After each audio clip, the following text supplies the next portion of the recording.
and whether you're doing a business or you're working, if you do not understand human behavior, if you do not understand team building, if you do not understand motivation, it's very difficult for most of us to do well in what we are doing. I come from a business family. I come from Gujarat, so I think dhanda to khoon mein tha. It's just in your surroundings. We just breathe business day in day out. I've met so many people who don't come from either a strong educational background or a strong business background, but they're excellent entrepreneurs. We came up with this idea that India में अच्छी bread नहीं मिलती.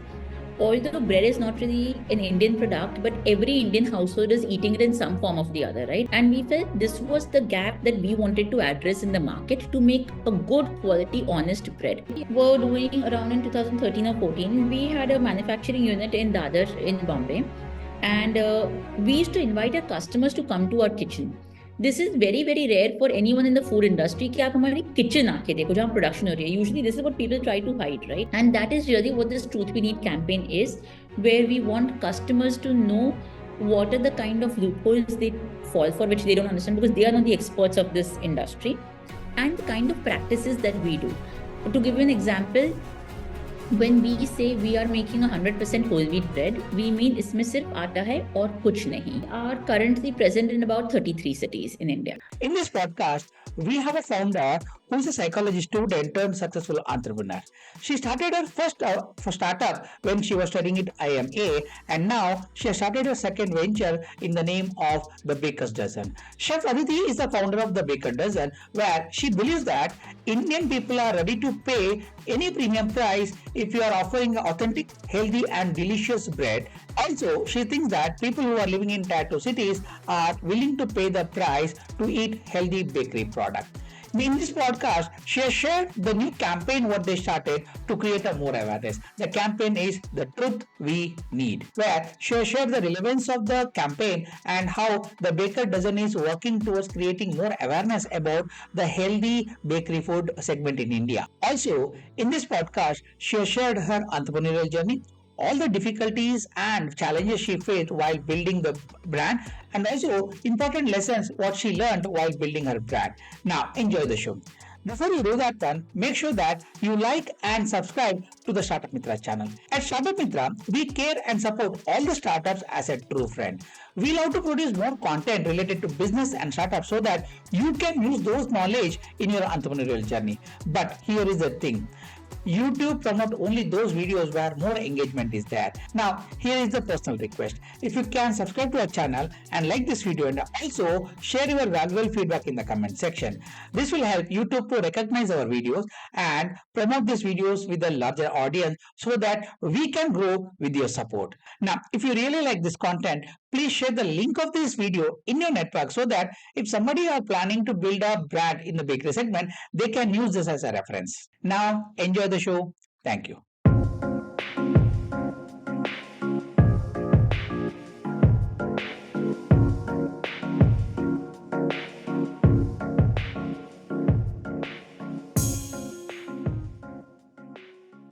Chef Aditi, how are you doing today? I'm doing good, thank you. Okay, that's nice. So before we deep dive into this podcast, I want to know about yourself. Who is Chef Aditi and what's her background? Okay, so hi everyone, I'm Aditi, chef and co-founder at The Baker's Dozen. To give you a background, I studied psychology and human resource management. I studied this in England and moved back to India in 2009. When I moved back, I think what was very clear is that I wanted to start a business. And the first venture or business that I ever did was to put up a college merchandise store on the IIM Ahmedabad campus. This was the first of its kind in the sense we were not just doing t-shirts and mugs and printed plates. We were making memorabilia, we were making photo frames, we were making keychains, we were making 3D models of the building and so on. So this was very, very interesting stuff. I did that for about a year and a half until we got the entire merchandise. We set up the store, we made it profitable, and then we kind of handed it back to the institute. Post that is when I got married to Sneh, who's also my fellow co-founder at The Baker's Dozen. He, at that point, was working with McKinsey, and we moved to Canada for about a year. Whilst I was in Canada, I was trying to figure out what to do, and I went to intern with a Lebanese chef. Why? No reason. Just thought, let me experiment. What's the harm? He's the only one who agreed that I could work, and he didn't have to pay because of the legalities of the visa I was on. I think it was during my time over there is when I kind of figured out that, okay, listen, food could be something really interesting for me to take up as a career. When we moved back to India is when Sneh also left his job in IMA, and we decided to start the Baker's Dozen. I think when you are explaining about, or when you are introducing yourself, you said you are from psychology background. Psychology background, yes.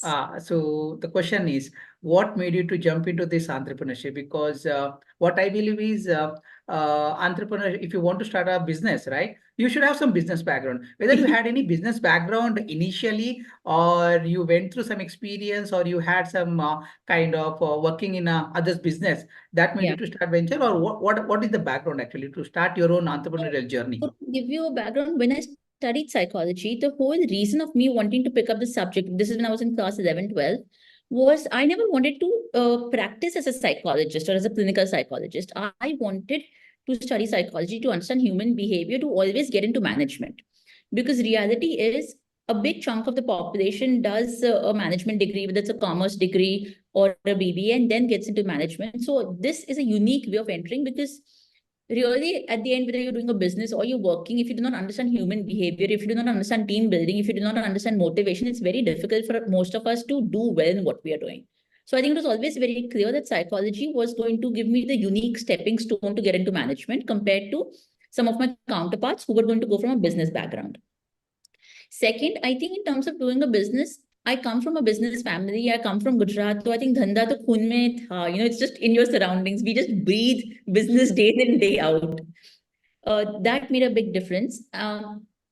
Having said that, there's one half of the Baker's Dozen journey where I have treated myself as the chef, which meant I was developing the product, I was involved in setting up the manufacturing, all of it. In the past 4 5 years, I felt that I am running a business. I'm learning how to do it. I understand a lot of it, but I've never been professionally trained. And that's why about 3 years ago, I went to IIM Bangalore to study management. And I found this extremely useful because now I'd run a business for about 7 8 years. So I understood a big chunk of it. And now when you're learning these concepts, you're able to better apply it in your own business, whether it was the governance, whether it was policy, whether it was finance. Having said all of this, I've met so many people who don't come from either a strong educational background or a strong business background, but they're excellent entrepreneurs. So I really just feel so much of it is you just being a solid human being, and that gets you through. No, another advantage what you have is here, since you studied psychology, right? I think you can easily understand consumer behavior, and you can pitch a product according to the Yeah. psychology of the person, actually, I guess. I actually also feel with customers, we have been very honest from day one about everything that we were doing. When we were struggling, we were honest with them. When we wanted feedback, we were honest with them. And because we started the business at such a small scale and went organically, customers pick up on this. You don't need to, you don't need to book a story for them. Customers are smart enough that when they interact with you, they know whether to trust you or not to trust you. And I think because of our honest approach with them from day one, they always trusted the brand. And I think it's really the fact that they trusted us is the reason that we are doing well. Business knowledge helps, but if you've been able to win a customer's heart now, that is far more critical. Yes, that's a saying that customer is the king. If you are able to concentrate or focus on the requirements of the customer and Yeah. provide a product or services that meet the requirement, right, then they will definitely buy. Otherwise, they will not even turn to your product or services. Then you have to get out of the market. Very true. Okay, yes. So now tell me the story of the Baker's Dozen, how it started and what made it to start this company. So in 2012, this was, I think, February, March, and Sneh and I were trying to figure out what business to do. And like I said, when I was interning with my Lebanese chef, the idea that I wanted to do something in food was all, I mean, the way I had started getting paid in that direction. And whilst we were brainstorming, we came up with this idea that India में अच्छी bread नहीं मिलती. Although bread is not really an Indian product, but every Indian household is eating it in some form of the other, right? हम लारी पे वड़ा पाव भी खाते हैं, हम घर पे sourdough भी खाते हैं. So every segment of the society is consuming bread in some form of the other. And we felt this was the gap that we wanted to address in the market to make a good quality, honest bread. Bread, when we were growing up, or bakery even today, is so strongly associated with the unhygienic, dirty, junk practices. And we wanted to kind of break that barrier के जरूरी नहीं है कि bakery junk हो, जरूरी नहीं है कि bakery unhygienic हो. So how do we break that? Whilst we were brainstorming on this, Obviously, the biggest question mark was nor did I come from a culinary background, nor did Sneh come from a culinary background. And we've always very strongly believed that any business you could be running, one of the co-founders needs to have a strong technical grip on the core subject. That is when I went to New York to learn how to make bread. And I had some of the best chefs in the world training me. And I think what happened in that process is, yes, they teach you techniques, yes, they teach you recipes, which helps you develop a good product, but they make you fall in love with the process of baking, and they make you fall in love with making an honest loaf of bread. So when I came back to India and when we started developing our recipes, it was very obvious that हम shortcut हमको आता नहीं था देने के लिए. It's not that we chose not to take a shortcut. We simply did not know how to make a loaf of bread using bad ingredients, using chemicals, using preservatives, using correct practice. And I think this is what customers liked from day one. When we would make our loaves of bread and when we would give it to them to eat, to sample, to buy, they could pick up on this genuinity of the product. And that's kind of what helped us grow from bread to cakes to cookies. We started from one store in Bombay. Today, we are across about 2,000 stores pan India. So that's how the journey has gone. Okay. In brief. That's really nice. Now, I'm very curious to know why you have kept the name the Baker's Dozen. Actually, like, is there any particular reason, or is there any particular aspect? It has a very simple meaning. A dozen means 12. A baker's dozen means 13. And what 13 signifies to us is that whatever we do, we will go one step extra. In the sense, if we are making a whole wheat bread, it will really be only atta and nothing else. If we are claiming a bread to be 400 grams, it will always be 400 and more, but never less. If we are committing a service to you, we will ensure we serve you correctly.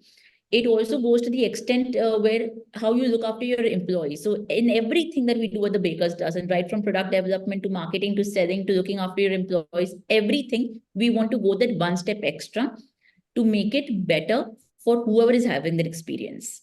Can you tell me like the initial days of your entrepreneurial journey? Like you said, you started your first store in Ahmedabad. Yeah. Then you went on, say, expanding your this. Bombay. We started our journey from Bombay. Our first store was in Prabha Devi in Bombay. Okay. After that, how you went on expanding your business, and So, how did you approach that?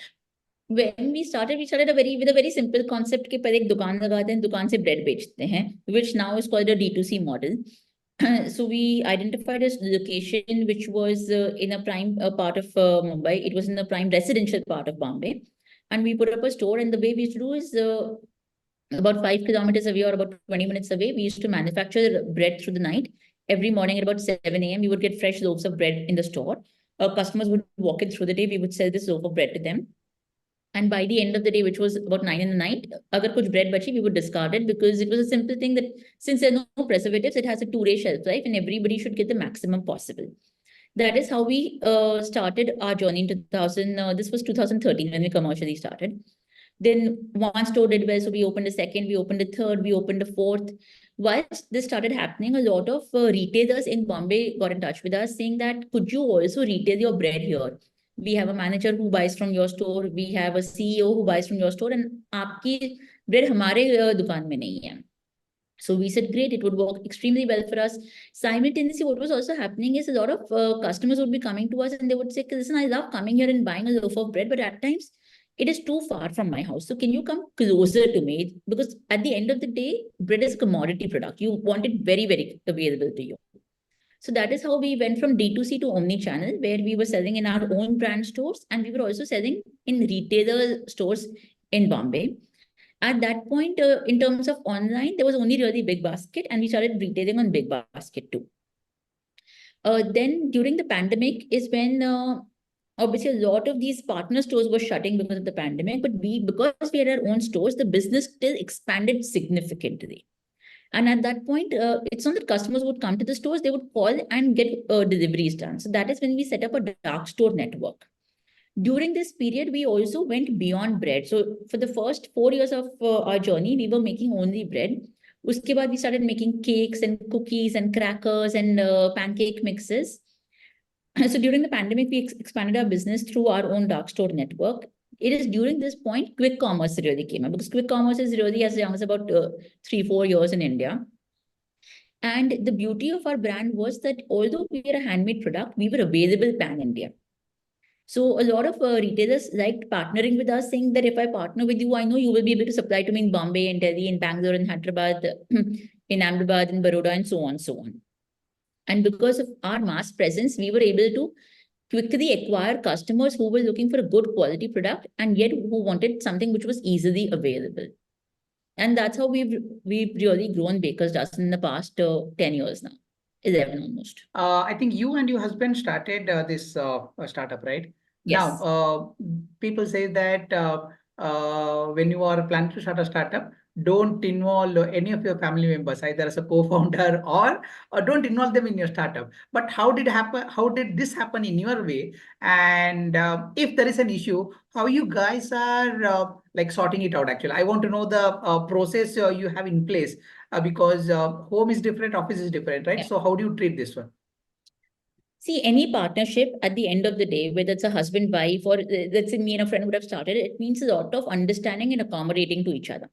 Why it is even more challenging is because really someone whom you partner with is ideally someone who has very complementary skill sets than you. You do not want to partner with someone who's exactly like you, right? Otherwise, it made no sense. Now, when we decided to first start this partnership, I don't think हमने ज़्यादा सोचा था. Honestly, we said, listen, I want to start a business, you want to start a business, let's just do it together. We did not put any more thought to it than this. Where I think it's a brilliant idea is Sneh and I are truly partners in life. We are partners in the business. We are partners as a husband, wife. We are partners as parents. And I know that he is as invested in all of these three aspects as I am because it means the same to him. And I feel once you are on that wavelength, na, yes, challenges come. Yes, obviously we have fights. Yes, we have huge disagreements. But none of that matters because you know that both of you are going towards the same goal. And in that moment, whenever a conflict happens, we have to be able to distance ourselves and say that, listen, this conflict is happening because two people have opposing views, but a solution, if you come out of a solution which satisfies both, is only better for the business. And I think it's important for everyone out there to know that it's a good thing to partner with your husband. I don't think there's anything bad in it. I think instead, utna zyada bonus hota hai because he's the only one who will understand that why can't you come home early or why did you have to take a call at 3 in the morning because production mein kuch problem hui. Nobody else can understand this as well as your business partner, right?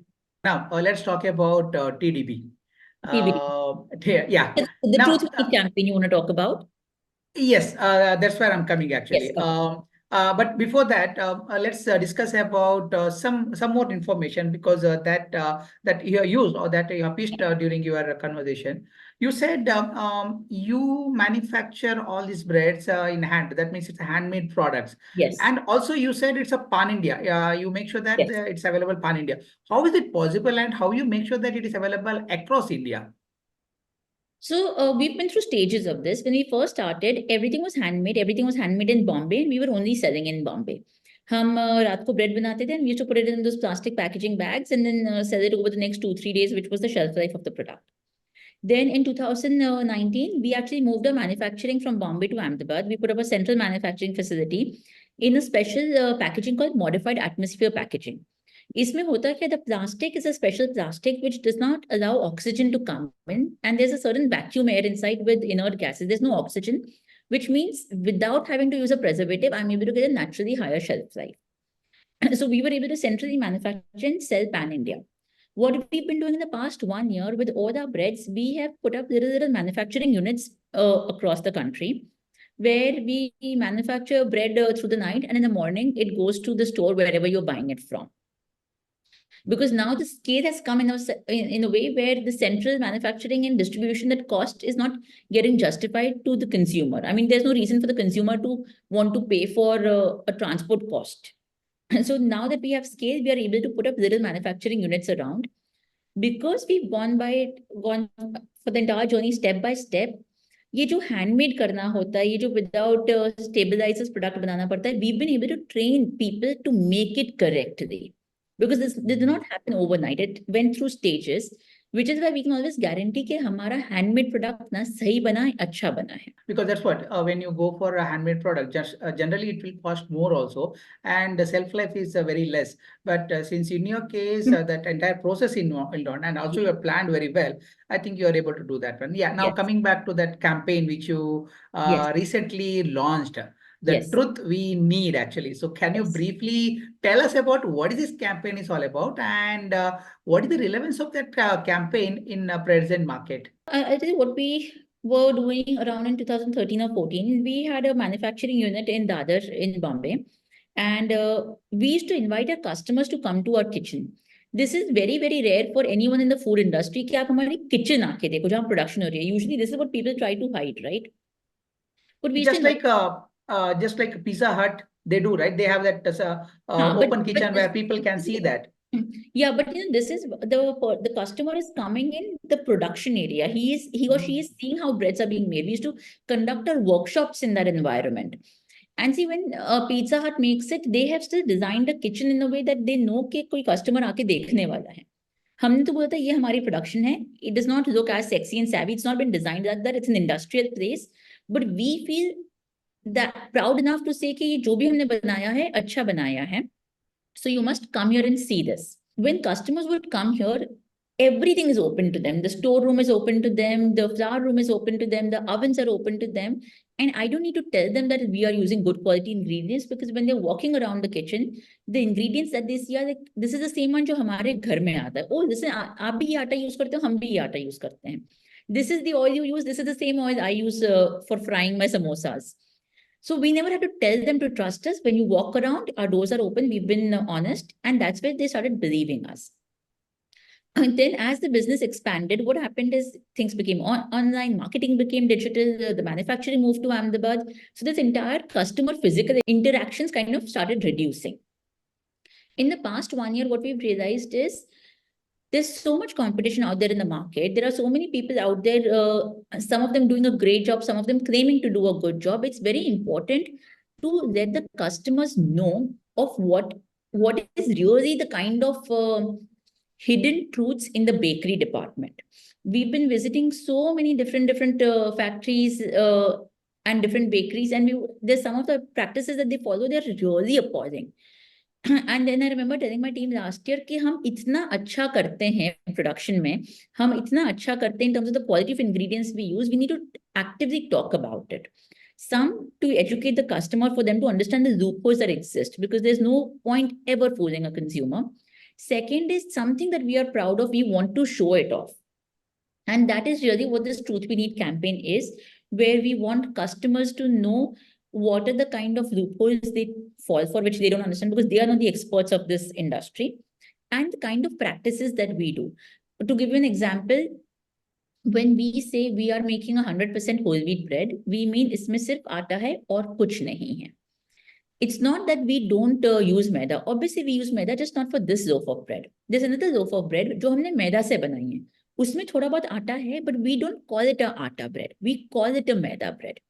It gives a certain taste and texture which our atta bread cannot give.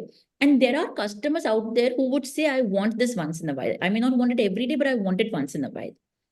Officially, the country sourdough, which is about 92% maida and 8% atta, can be labeled as a whole wheat bread. It's something we choose not to do because if you lie to a customer, वो एक बार मान जाएगा, दो बार मान जाएगा, उसके बाद नहीं मानेगा. So this kind of transparent labeling that we do, if whatever we use, we ensure you know so that you can make an informed decision. And we are not ashamed of what we use. And these are the kind of things we want to talk about in this campaign called The Truth We Need. In that case, like in market, there is some general perception about the bakery food. Actually, the perception like the local bakery will not give the good hygiene, or bakery items are very costly, and most of the bakery items are made out of say maida and palm oil and all those things, which is really bad for the health. So now, and if you see most of the bakery product made up for these things, right? It is the cost is very less, the price also very less actually. But in this case of your product, what is the pricing? Whether you are keeping it at par with the market or you're charging little premium because it is more towards like a health conscious kind of. our recipe development concept is very common. If I have to make a product, it could be a bread, it could be a cupcake, it could be a cake. It has to be something I'm willing to feed to my child. If I'm willing to feed this to my child, I'm willing to make it. If I don't want to feed it to my child, I don't want to make it. Now, imagine if you're cooking for your child today, will you ever look at कि ये चीज बनाने में मेरा कितना खर्चा हुआ? Imagine if you're making गाजर का हलवा, आप उसमें थोड़ी ना घी कम डाल दोगे ताकि थोड़े पैसे बच जाएं. So when we develop a recipe, we don't really look at the costing. We say, if I had to make it for my son, what would I make? And let me make it like that. Now, when I do it like this, obviously there's a certain cost price that comes to it, which is not always competitive with the market. It's not possible for me to say if I follow this philosophy, I will be as at par as what a competitor is. But where we believe is that there are a certain set of customers who are willing to pay for a product like this. And then we charge accordingly. Our simple thing is पहले अच्छा product बनाओ. जो अच्छा product बनाओ उसको तुम ऐसे बेचो कि you have to be able to earn profit at the end. There's no point having a non-profitable business. And if you're honest with the customer about what you are doing, there is no customer who is not willing to pay for a quality product. If they don't want to spend too much, they may say, okay, instead of buying it every 3 days, I may choose to buy it once a week. That is totally their prerogative. But there is no reason making a sasta product to get more consumers. Where we have worked a lot, especially in the past 18 months, is what are the costs of the business that add value to the customer? So if I add, let's say when we make a naan khatai cookie, when I add ghee in it, that is a value customer is willing to pay. But if I overpack it, if I spend a lot of money transferring it from one city to the other and then to the third city, there is no value for the customer in this distribution. So we've tried in the past year trying to reduce costs which the customer will not value and hence make it a more affordable product. And जो cost the customer values, which is mainly the quality of the ingredient, वहां पर कभी skimp नहीं करने का, no matter what. Even if you're struggling to compete in the market, you do not skimp over there. Regarding this campaign, you mentioned that you want to create awareness about all the ingredients and the entire process. So where does one see, because a person who is sitting in, say, a part like where I am sitting, like Mangalore or anywhere, how can I see that one? Is there any particular handle where we can go there and see the entire process? Then I can make a kind of conscious decision to purchase the product, because you mentioned that you have present, like you have a omni channel present, and also you have listed in quick commerce and all. And once I come to know that you are working on your words, like then I can make a presence. So if you tell me where these videos or posters or stories are shared, we'll put up in the podcast. First thing I always tell the customer is कि whenever you buy a product, जरूरी नहीं कि आप bakers dozen का, आप कुछ और भी खरीद सकते हो. It could be a product not even from our category. First, read the label, not the front of the pack. Read the label. It's very, very important कि उसमें क्या-क्या ingredients हैं. Don't even really bother with the nutritional part. Read the ingredients. Do you know these ingredients? Are these the kind of ingredients that you would find in your own pantry? If yes, go ahead and buy it. If no, then don't bother buying it. अब जैसे हम जब just one thing. Yes. Just for, sorry to cut off. Is it real? Like, just wanted to know, because recently there is one Instagram influencer called Food Pharma who is also working on, say, creating awareness about these food, and especially reading a label. So are you inspired from his activism, or what is that No, exactly? this is something we've been doing from day one. जैसे मैंने आपको बोला कि in 2013 when we used to invite our customers to walk into our factory, तब हम उनको नहीं बोलते थे आप लेबल पढ़ो, हम कहते थे आप आके हमारी फैक्ट्री देख लो, open my pantry and see the ingredients that are there. And today also when I'm asking you to read the label, I'm not asking, which is why I said ये nutritional वाले में तो मेरे को interest भी नहीं है. I'm asking you to read the ingredients. Do they make sense to you? Are they such scientific names जो आपको समझ ही नहीं पड़ती है? Is this an ingredient जो आपके घर में मिलेगा? अगर मिलेगा तो ये प्रोडक्ट अच्छा है, अगर नहीं मिलेगा, see, you and me understand what palm oil is, and we know कि हमारे घर में palm oil नहीं होता. So if you buy a set of cookies from Baker's Dozen, not from any other brand, and वहाँ palm oil रखा है, मत खरीदो, because it is not something you get in your own house. It is as simple as that. So for me, when you are reading a label, it's very important that you know the ingredients you are buying. So that becomes extremely important for me. Second, and which is why we always also keep a manufacturing unit open for visitors to come. We have lots of school students who come here every day for a picnic and for their field visits. And the idea is because we're not ashamed, we're so proud of what we are doing. Now, when it comes to videos on our Instagram handle. We've been posting a lot of videos of how we manufacture.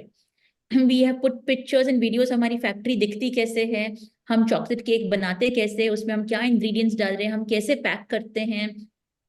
So when you will see these videos, you will see people are not wearing gloves. And every time we get a video shot, someone or the other will ask me, okay, will you just make your employees wear gloves for this video? And I say, no, I'm not going to do that for two reasons. People think gloves are hygienic. They are not always hygienic, because what happens is आपने आज glove पहना, ठीक है? Now you start doing this, you start doing this. So all that bacteria is on your glove. अब ये glove तो कोई भगवान तो है नहीं ना कि it's self cleansing. Now you took the same glove and you held a loaf of bread. Washing hands regularly is the most important thing to do. Second that we do is when people, अगर आप घर पे रोटी बनाओ with a glove, there is no one in the world जो आटा बना सकता है और रोटी बन सकती है. It is not possible. So if I for that video make someone wear a glove, any housewife who's ever made a roti in life will know I'm lying. ये तो possible ही नहीं है ना. आज today when you go home ना, please try buying a plastic glove from the local chemist. आटा देना, पानी डालना और आपको उसको गूंथने की कोशिश करना, होने ही नहीं वाला है. So that's what I'm trying to say. When we show a lot of content like this, and this is the kind of honesty we are trying to talk about. So जब मैंने बोला ना, आप लेबल पढ़ो and if you understand the label, buy it. घर पे अगर आप रोटी बनाते टाइम ग्लव्स पहनते हो तो मैं भी पहनूंगी, बट सिंस आप ही घर पे नहीं पहनते हो, हम भी यहाँ नहीं करेंगे. But all the staff regularly wash their hands. Their nails are trimmed, their nails are clean, there is no dirt. Our surfaces are sanitized every half an hour. So that is the kind of hygiene we bring in, which is why a lot of our products are very homemade, like how you would have made anything at home. In that case, when you go for a more handmade product and with these kind of like organic products, right? Organic, Yes. it's not organic, health related product. There are a set of people who may not buy. So don't you think you are going to miss that opportunity of not catering to those people who don't buy your product thinking that your product is costly? 100% there is. There is no denying that. And instead, our next aim is, see, when we started Baker's Dozen, like I said, we did not look at the cost price. We just made a good product. Now, over a period of time, what has happened, and this happens, I think, with a lot of businesses at scale, they want to go to the next level. And I started thinking this about a year and a half ago, okay, am I being arrogant to say कि अच्छा product महंगा होता है, hence only a particular segment of the society can afford it, and the rest of it do not deserve to eat well? If I'm saying that in any form, then it's very wrong of me, and I must learn to change that. So then we said, okay, what are the products we can design which are still the kind of quality I would make for my child, but not as expensive? You can do this by removing unnecessary costs from the company, ताकि the customer does not have to pay for that. You can do this by saying, okay, I will not make such a big loaf of bread. I will make a smaller loaf of bread. Maybe you are a smaller household and you wanted something smaller in size because आपका consumption कम होता है. So we've started working on a lot of aspects like this that anyone out there who wants a good quality product can afford. But something what we are not willing to do is, we will never be able to compete with the mass player on price, purely because हमको जो quality देनी है वो हम नहीं compromise करने वाले हैं. And if there are a certain set of people who are not going to be able to buy us today, I'm sorry, but we will not be able to cater to you. Hopefully in a few years, our purchasing will become better, that we will continue making a good product and giving it to you. But it can never happen at the cost of compromising quality. What is the USP of the Baker's Dozen actually? So the USP of the Baker's Dozen has always been we make products using authentic recipes, which means if I'm making a French cake, the kind of steps we would be following would be very similar to what a traditional French family would do. If I'm making a German sourdough, it will be very similar to what a German baker would have done. So our techniques of making the product are extremely authentic. Second is we use real ingredients, which means if I'm making a loaf of banana bread, इसमें banana essence नहीं है, इसमें banana flavoring नहीं है, इसमें actually केला काट करके mash करके हमने डाला है. If I'm making, let's say, a coffee cake, this does not have a coffee essence. We have a coffee decoction that we are putting in it. So these are all real ingredients. Third is we are away from all nasties. That means हमारी whole wheat में आपको मैदा नहीं मिलेगा, हमारी cookies में आपको palm oil नहीं मिलेगा, हमारे cakes में आपको trans fat नहीं मिलेगा. So anything which is saying, okay, listen, I can't eat a loaf of bread because ये तो कितने preservative से भरा हुआ है. We are away from all these nasty items which you don't want to put in your body. So I think that those are the kind of things that we do at the Baker's Dozen. What makes us so unique is we are able to do this at a scale and sell pan India. A lot of bakeries have a very similar philosophy, but at times they struggle going beyond their own city.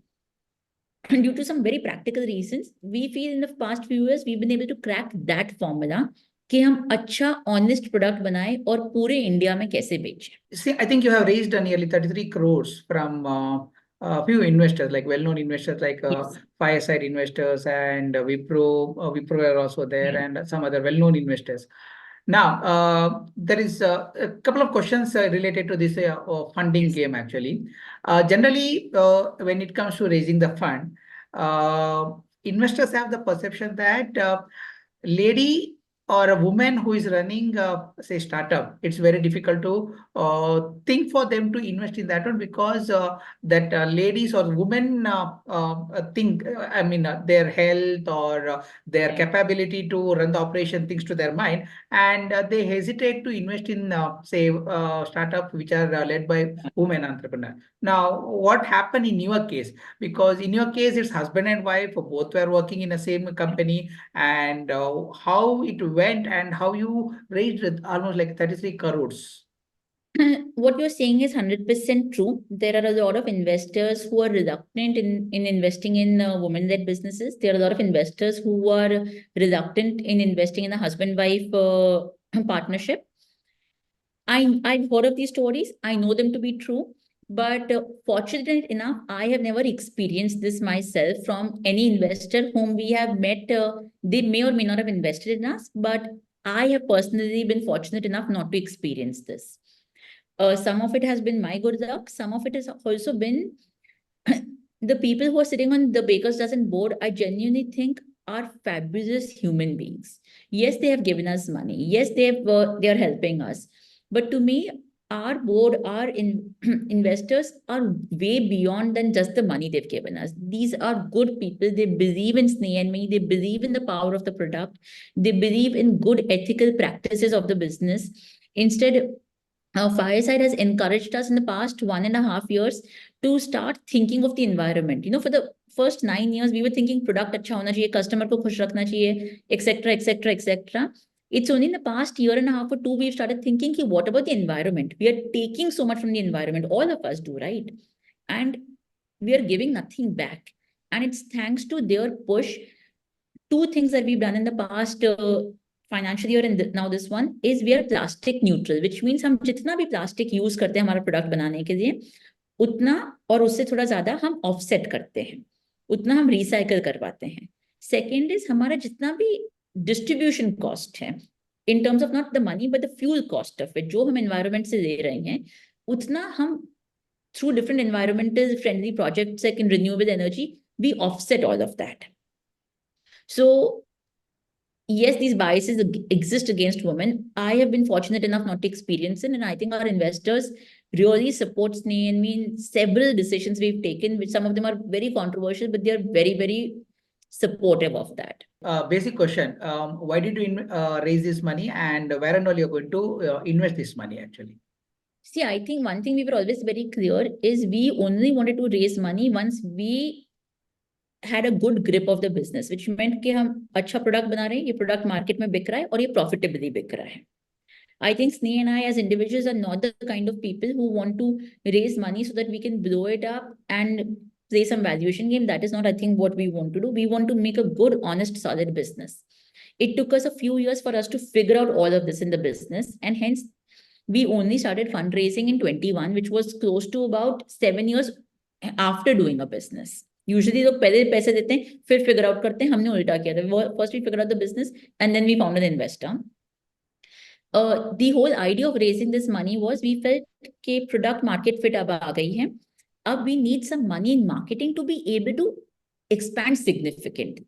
And that is what we needed money for.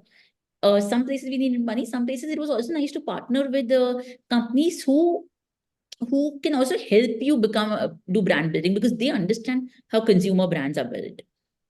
So when we felt we are ready with this, that is when we went looking for investors. Okay. While discussing, you said you're already profitable. So just curious to know from which year your EBITDA was profitable and how it was possible actually, because the bakery industry is, as per my knowledge, a little capital intensive industry and it takes some time to break even also. But in your case, what happened actually?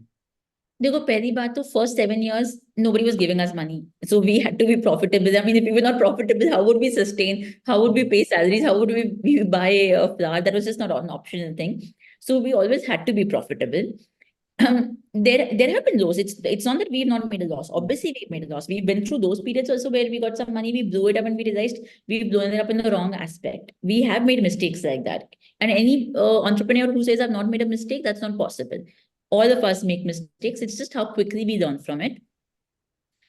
All businesses can make money if your cost structure is in place. And that is what any entrepreneur needs to do, not just in the bakery segment, in any sector in the world. You look at the cost structure. आप खर्चा कहाँ कर रहे हो? Does the consumer want to pay for it? आप खर्चा कहाँ कर रहे हो? And does the consumer not want to pay for it? Then you remove that. And if you start really thinking very practically like that, it's not very difficult to have a cost efficient business. And once you have that, then you're obviously you'll get profit. Why will you not get? Some may get 2%, some may get 5%, some may get 25%. That now obviously depends industry to industry. But it's not. How much you are getting? अब वो थोड़ी ना हम यहाँ share कर सकते हैं. No, curious to know because okay, in an average, say in your industry, what is the like profit margin actually? I Average. think it depends. There isn't a straightforward answer. I know this can go up from plus 5% to plus 25%, really depending on the kind of product mix, etc. that you have. Okay. No, 5 to 25% is like it's a good number. So there is no problem in that It one also actually. depends on 5% at what scale. I mean, you could be at 5%, but if you're at 5% of 1,000 crores or at 25% of 50 crores, these are, I mean, Differ. Yeah. it depends on the stage of the business you were at also. Okay. What was your turnover actually? Like, say, can you tell us like from past say 5 years, what was your turnover? And the moment you raised your money, like how it was spiked up actually? We were at about a 6.5 crore turnover about let's say 3.5 years ago, and we've grown up on 5x on that. We feel very confident that in the next 10 to 12 months we will get to an ARR of about 100 crores. This we feel we can see the pathway to that happen now. 100 crores, like it's a too big projection. Can you break down like what made you to think that it is achievable? Um, a lot of it, so some of it was product range driven, because obviously when we first started it was only bread, and you add more and more verticals, like you add a bread and a cake and a cookie and so on. A lot of it is distribution, कि तुम कितनी geographies expand कर सकते हो, in how many cities you're available. What we have started doing is there are certain products that we know the distribution is decently well set. That means now we concentrate more on marketing in terms of going deeper in that city. So if we say, okay, listen, our cakes are extremely available in a city like Bangalore, how do we now increase sales per store, per location? So then you start concentrating on marketing of products to go deeper. There are some products like we've launched a range of rusks last year. Iska distribution is still, it's in the stage where the distribution needs to spread. So our concentration is, let's first get the distribution right for this, and then we will go deeper sales. So it depends product to product, category to category, but we have a solid team in our HO who are very, very good at what they do. In how many cities you are present with all your distribution channels? We are currently present in about 33 cities in India. Okay. So can you go deep dive into like saying like in that 33 cities, how many of them are in like tier 1 and tier 2 cities? Isme between metro and T1 is about 8 to 9 cities. The rest will all be closer to T2 cities. And a big Okay. chunk of revenue currently will also come from T1. But in T2, we've started figuring out कि कौन सी city में what's the kind of product range that's working. And now we will double down on that to increase the business in T2 also. Okay. You said around 10, we'll take 10 as like a T1 and urban, and remaining almost like in that case 20, right, in tier 2 cities. Now, what is the behavior you understand from the consumer psychology point of view that is there any change in consumer behavior compared to the person who's staying in urban and say tier 2 city? So, in my opinion, the requirement of a good quality product exists in both these cities. So, if you take a city like, let's say, a Delhi or a Dehradun or a Bangalore or a Mangalore, this requirement exists in both places. You will find a set of people in both cities who are willing to pay the premium for a good quality. वो problem नहीं आती है. Now, the only thing is the minute you go in a tier 2 city, the volume is significantly lower. So, to find these consumers is that much more difficult. But where we feel you in a city like that, you cannot go with your entire product range. You have to take a limited product range. You have to start with limited pin codes, experiment and see what is working. Because a lot of regional flavors also comes in, a lot of regional practices come in. There are certain regions who do not use cakes as mithai. They would still prefer an Indian traditional mithai over a cake. But they would love eating a sourdough for their weekend breakfast. So once you start figuring out which product works in which city and what's the kind of consumption pattern of that city, then we double down on that. And what we also know is that Mangalore will not work in the same way as Dehradun would. So you can't apply the same strategy. So it That is takes where I'm coming. to figure that. Since you have presence in almost 20 cities, right? Yeah. 20 cities, which is tier 2 cities. What is a peculiar feature you come across about these cities compared to urban, actually? So obviously Dehradun has become like the new weekend place for Delhiites to go to. It's gone up so much.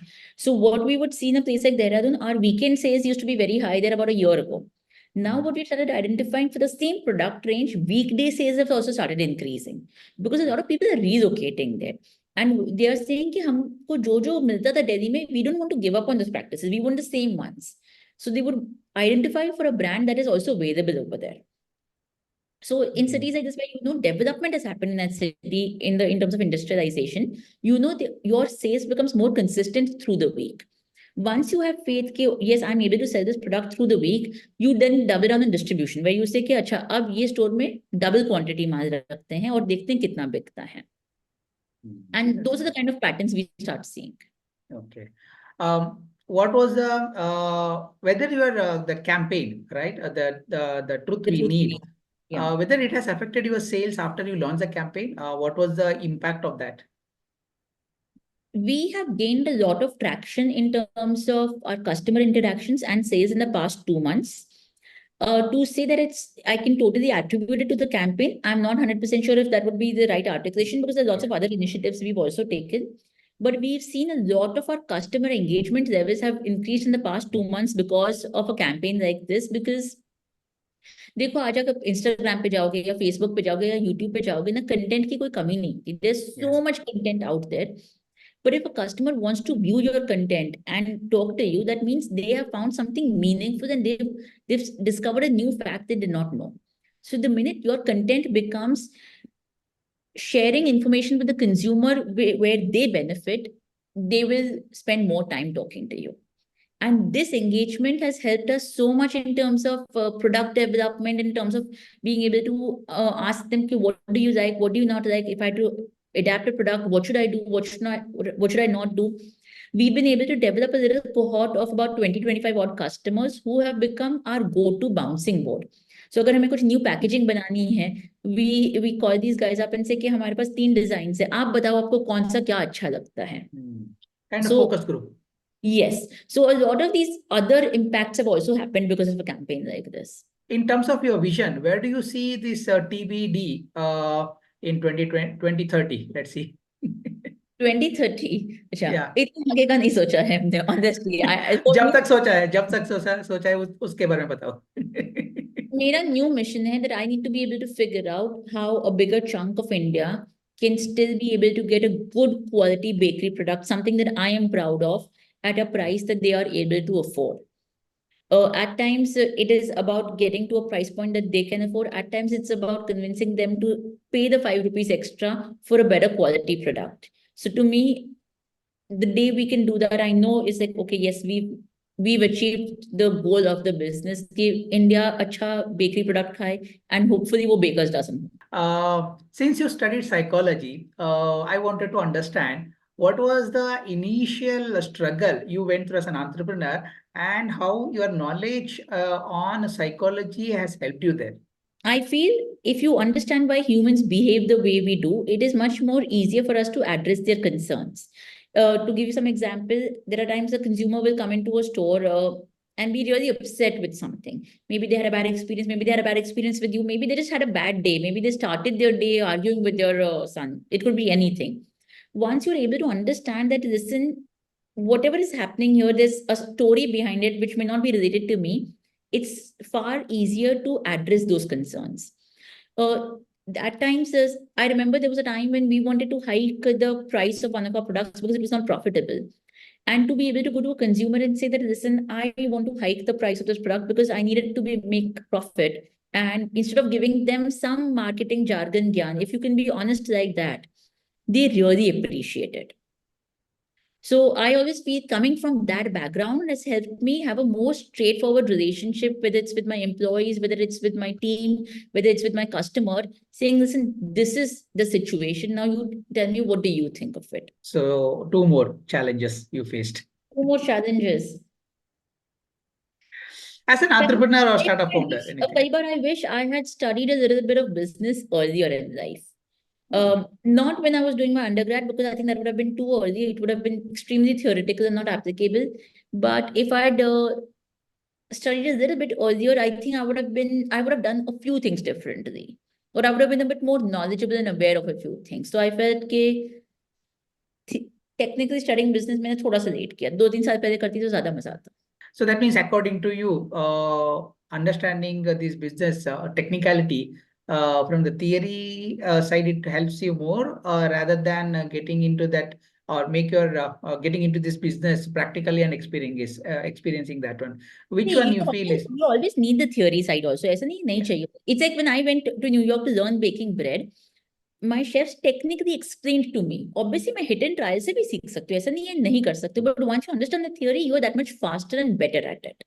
It's That is just true. one of those sort of things. Okay. But honestly, I'm a little bit greedy when it comes to learning. I just like feel like हर जगह बस सीखते रहो ना, तो मेरे को मजा आता है थोड़ा. But too much of learning is not good for health, as per my observation.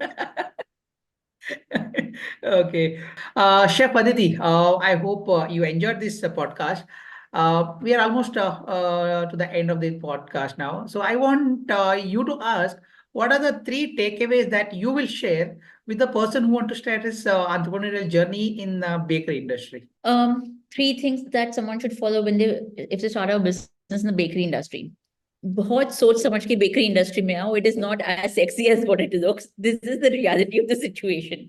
पहले तो ये आप समझ लो. It is Why not did you an easy. why do you say like that?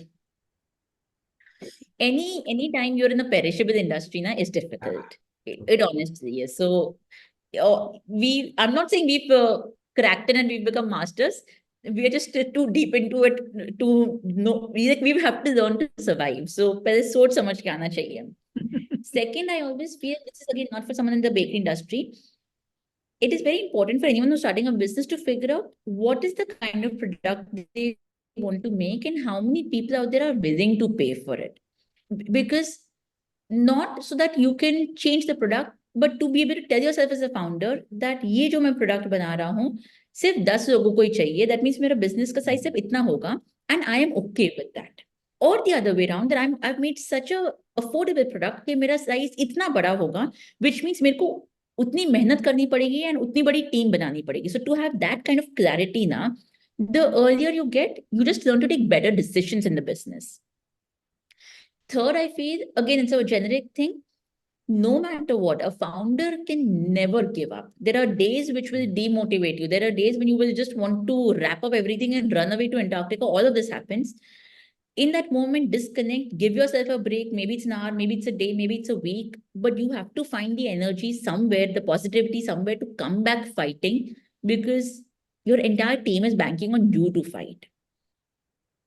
So you can break down in front of them, no problem. You can share all your concerns with them, but at the end of the day, you have to be willing to say, "Okay, yaar, chal, fight karte hain, and we will get out of this no matter what." Wow, that is so But those deep, are actually. yes, my 3 tips. That is so deep. I think you have shared your personal experience here itself. Obviously, वहीं से तो ज्ञान आएगा, वरना कहाँ से आएगा? True, that is true actually. Yeah, your own personal learnings will, or personal mistakes or your personal experience is the learning for others actually. That's nice to Mistakes. see. We've made Yeah. so many mistakes. I can write books on how many mistakes I've made. If you come out of that one, I think that's a brilliant way of sharing your thoughts with the potential audience actually. Very Because true. Very, very true. because I believe that this say bakery industry is one which is highly perishable and also it's a capital industry intensive industry, right? And I think you're almost cracking down that particular industry with the help of your own way, like with your own way of understanding that so nuancity and also the technicality aspect of that one. And I think you are penetrating the like very strong market where people will come and support you. So the last thing, how was your day spending with the audience and sharing your thoughts? How do you feel it now? I really talking to you. It was, and you're right. Natural is so much more fun, na? True, because the moment we both are natural and we open, right? Our minds open, and the different dimension will come in the podcast, and that may help many people who are listening or who are watching this entire episode. Actually, that's the reason I generally go for improv mode, where it will both help us in a way to understand and deep dive into the subject and understand in a better way. So Yes, here thank you is so much. a yeah. So here is the end of this podcast. And I wish all the very best to Aditi and her entire the Bakers Dozen team to achieve all their vision and also the ARR of 500 crores. I'm not like you said you are planning to reach 100 crores. No, you should achieve that 500 crores ARR and become profitable and like make more profit and help the entire say environment with your own ESG kind of activities. And I wish you all the best. Thank you so much. Startupmitra, we want to help and support your startup as a true friend. If you are a operator of a startup or working on a business model or a seasonal business person, we want to hear your story and share it on our platform. Please reach out to us so that we can hear your story and share it in our platform. I'm sharing the contact details in the description. See you in the next episode. Till then, take care and namaste.